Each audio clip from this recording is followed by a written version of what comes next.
பெண்கள் தையல் கற்க வேண்டும். ஏன் தெரியுமா? தையல் கத்துக்கிறது ஒரு சிம்பிள் விஷயம் மாதிரியே தோணும். ஆனா அதுல இருக்கிற வாய்ப்பு பெருசு. ஒரு துணியை அழகா மாத்தும் அந்த கைவினை. குடும்பத்தை சுயமா நடத்த ஒரு தைரியம் கிடைக்கும். எதையும் யாரையும் கேட்காம நம்மால செய்ய முடியும்னு நம்பிக்கை வரும்.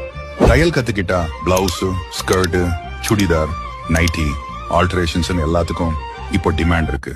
நம்முடைய சொந்த ஐடியாஸை ட்ரெஸ்ல டிசைன் பண்ணலாம். ஃபேஷன் சொல்லக்கூடிய தையல் தான் இப்போ ட்ரெண்ட். நம்ம சின்ன ட்ரீமை பெரிய ரியாலிட்டியா மாத்திடும் ஒரு வழி இது. ஒரு துணியை கையில எடுத்துட்டு அதை புது லுக்ல மாற்றும் போது வரும் சந்தோஷம் பிரைஸ்லெஸ். நம்ம கையால பண்றது கலை மட்டும் இல்ல, உயிரோட கூடிய உழைப்பு. அதை பாராட்டுறவங்களும் நம்ம மத்தியில நாமே கண்டுபிடிக்கிறோம். பெண்கள் தையல் கற்க வேண்டும். பெண்கள் தையல் கற்க வேண்டும். ஏன் தெரியுமா?